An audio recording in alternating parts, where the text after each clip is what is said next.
বাংলাদেশ জাতীয় দলের দুজন ক্রিকেটার এই মুহূর্তে চরম অনিশ্চয়তার মধ্যে রয়েছে। আমার সহকর্মী দুজন ক্রীড়া সাংবাদিক এই মুহূর্তে চরম অনিশ্চয়তার মধ্যে রয়েছে। And the context is India Pakistan war right now যেটা চলছে। আমরা সবাই জানি যে ভারত পাকিস্তান যুদ্ধ একটা নতুন রূপ পেয়েছে এবং সেখানটায় 5টা ভারতীয় বিমান, যুদ্ধ বিমান ইনফ্যাক্ট ভূপাতিত করা হয়েছে, সেনাঘাঁটি গুড়িয়ে দেওয়া হয়েছে। দুপক্ষের মধ্যে বাজেভাবে অনেক বছর পর একটা যুদ্ধ শুরু হয়ে গেছে এবং এটা শেষ কোথায় আমরা জানি না। নানা জায়গা থেকে আপডেট এসেছে এবং এগুলোকে বাংলাদেশের মিডিয়া ফুলিয়ে ফাঁপিয়ে প্রচার করছে যে পিএসএল বন্ধ হবে না। ধরুন পিএসএল চললো, ভাই আপনার আমার কি? এই যুদ্ধে ইন্ডিয়া জিতলো, আপনার আমার কি? এই যুদ্ধে পাকিস্তান ইন্ডিয়াকে গুড়িয়ে দিয়ে জিতে গেল, আপনার আমার কি? কিন্তু আমাদের কোনো ক্রিকেটার যদি কোনোভাবে কোনো সংকটে পড়ে, কোনো ক্রাইসিসে পড়ে, অবশ্যই আপনার আমার। ইন্ডিয়া পাকিস্তান যুদ্ধ করবে, এটা তাদের মতো করে করবে। কে জিতবে কে হারবে এটা তাদের মতো করে জিতবে হারবে। কিন্তু বাংলাদেশের দুজন ক্রিকেটার, বাংলাদেশের ক্রিকেটের গুরুত্বপূর্ণ দুজন সদস্য, সেই পার্টিকুলার মেম্বারদেরকে নিয়ে এই মুহূর্তে যে অনিশ্চয়তা তৈরি হয়েছে, যারা পাকিস্তানে অবস্থান করছে, যারা ট্রাভেল করছে, সেই দেশের অভ্যন্তরীণ বিমান এক শহর থেকে আরেক শহরে যাবার ক্ষেত্রে বড় ধরনের একটা নিরাপত্তা ঝুঁকির মধ্যে রয়েছে। 5টা ফ্লাইট যেগুলো হচ্ছে ইউএই থেকে পাকিস্তানে ল্যান্ড করবে, সেই জায়গায় একটা বড় ধরনের অনিশ্চয়তা তৈরি হয়েছে, যেগুলো শেষ পর্যন্ত ফ্লাই করে নাই, যে তথ্যগুলো এখন পর্যন্ত আমরা পেয়েছি। সেখানটায় বাংলাদেশের দুজন সাংবাদিক, দুজন ক্রিকেটার সেখানটায় অবস্থান করছে। সাংবাদিকের কথা বাদ দিলাম, তাদের হাউস সেটা চিন্তা করবে এবং তাদের হাউস কতটুকু চিন্তা করবে সেটা নিয়েও আমার সন্দেহ রয়েছে। কিন্তু বাংলাদেশের ক্রিকেটারদেরকে ফিরিয়ে আনার ব্যাপারে অন্য ক্রিকেটারদের কার কি হবে, অন্য দেশের অনেক ক্রিকেটার খেলছে, সেটা আমার কনসার্ন না। কিন্তু নাহিদ রানা এবং রিশাদ হোসেনকে ফিরিয়ে আনার ব্যাপারে বাংলাদেশ ক্রিকেট বোর্ডে এখন পর্যন্ত আমরা স্পষ্ট বক্তব্য পাই নাই। ক্রিকেট অপারেশনস চেয়ারম্যান কথা বলেছে তাদের সাথে, বিসিবি প্রধান কথা বলেছে তাদের সাথে, সিইও কথা বলেছে তাদের সাথে। ভাই এটা কি যথেষ্ট? মুজফ্ফরাবাদে যে হামলা হয়েছে, ভারতীয় বিমান বাহিনী যে হামলা চালিয়েছে, এরকম হামলা বাংলাদেশের ক্রিকেটারদের বহনকারী কোন একটা বাসের উপর, কোন একটা হোটেলে, কোন একটা বিমানে হবে না, এটার গ্যারান্টি কে দিতে পারে? মুজফ্ফরাবাদের হামলার আগ পর্যন্ত কেউ কি জানতো যে ওখানটায় হামলা হবে? কারো কাছে সেই ইনফরমেশন ছিল? ডেফিনেটলি ছিল না। যদি থাকতো তাহলে তো এই চোরাগুপ্তা হামলা হতো না, বিমান হামলা হতো না। প্রতিপক্ষকে আগে তো কৌশল কেউ বলে দেবে না। সো ইন্ডিয়ান প্রিমিয়ার লিগ এবং পিএসএল এই দুইটা যখন একটা কম্পিটিটর ব্র্যান্ড, তখন ইন্ডিয়ান প্রিমিয়ার লিগকে ইন্ডিয়ানরা যারা রয়েছে তারা ওই ব্র্যান্ডটার ভ্যালু বাড়ানোর জন্য হলেও কিন্তু চেষ্টা করবে পিএসএল এর জন্য একটা সমস্যা হয়। সেটা যদি হয়, সেটার ভুক্তভোগী কি আমরা হইতে চাবো ভাই? সেই ভুক্তভোগী আমার ক্রিকেটাররা হবে, আমার ক্রিকেট বোর্ড হবে। কত আমরা বাজে চিন্তার মধ্যে থাকি। একটা এক্সাম্পল দিব, আপনারা দেখবেন, মানে আলোচনাটা শোনার চেষ্টা করুন। বাংলাদেশ দল পাকিস্তানে টি20 খেলতে যাবে, তার আগে বাংলাদেশ দল আপনারা সবাই জানেন ইউএইর বিপক্ষে 2টা ম্যাচ খেলবে। 17 এবং 19 তারিখে, 20 তারিখে বাংলাদেশ দল ফ্লাই করবে পাকিস্তানে। ইসলামাবাদে খেলা হবে, ঝুঁকিপূর্ণ জায়গা, সামরিক স্থাপনা, সেখানটায় বাংলাদেশ দল খেলবে এবং সেই ট্যুরটা বাংলাদেশের অফিসিয়ালি শুরু হবে এই মাসের 20 তারিখ থেকে। আজকে 7 তারিখ চলে গেছে, গন। 20 তারিখে বাংলাদেশ চলে যাবে সেখানটায়, গন। 8 তারিখ থেকে 19 তারিখ পর্যন্ত we have only 11 days. Bangladesh দল, বাংলাদেশ ক্রিকেট বোর্ড এখন পর্যন্ত পাকিস্তানে কোনো নিরাপত্তা পর্যবেক্ষক দল পাঠায় নাই।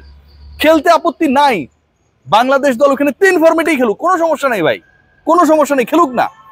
কিন্তু ক্রিকেট বোর্ড, বিসিবি, যেই বিসিবি নতুন বিসিবি, আমার সাথে কারো বন্ধুত্ব মানে এই না যে আমি আমার নিরাপত্তাকে স্যাক্রিফাইস করব।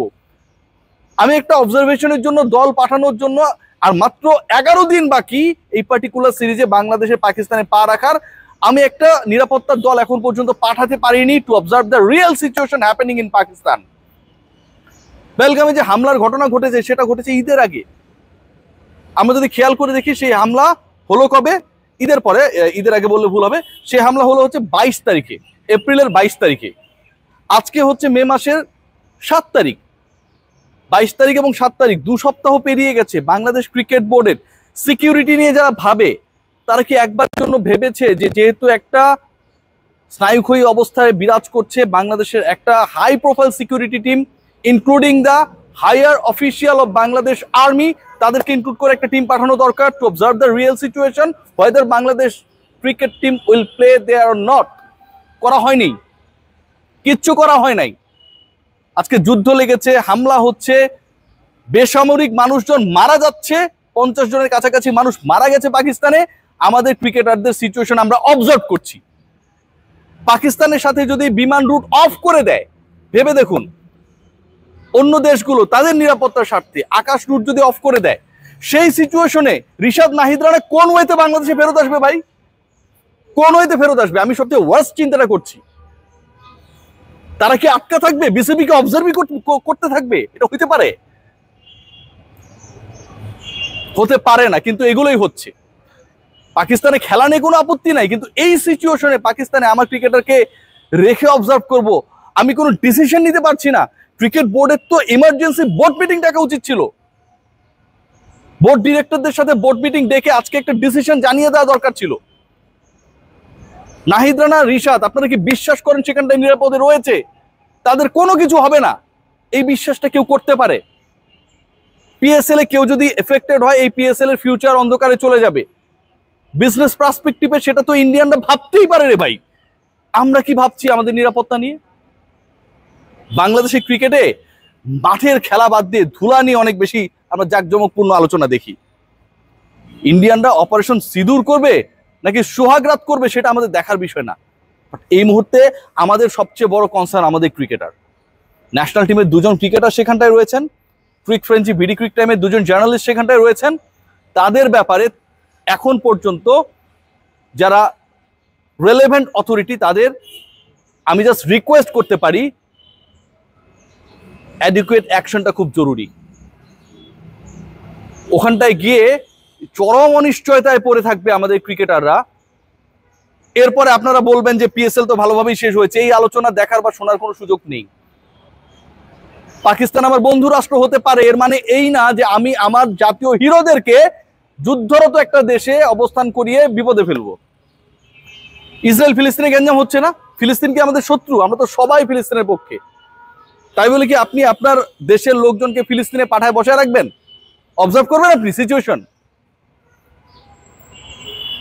একটা দেশের সাথে আরেকটা দেশের বন্ধুত্ব মানে এই না আপনি আপনার ন্যাশনাল হিরো, আপনি আপনার ন্যাশনাল সিকিউরিটির সাথে জড়িত ইস্যুসগুলোকে স্যাক্রিফাইস করবেন। বাংলাদেশ দল পাকিস্তানে 3টা টি20 খেলতে যাবে। এখন পর্যন্ত দুঃখজনক হলেও সত্য, আমাদের কোনো নিরাপত্তা পর্যবেক্ষক দল পাকিস্তান সফরে যায় নাই। ফারুক আহমেদের ক্রিকেট বোর্ডকে এটাও যদি রিয়াসাত আজিমকে বলে দেয়া লাগে, তাহলে ভাই আমার আর কিছু করার নেই। সবাই ভালো থাকবেন, টেক গ্রেট কেয়ার। শুভকামনা আমাদের 2 ন্যাশনাল হিরোর জন্য।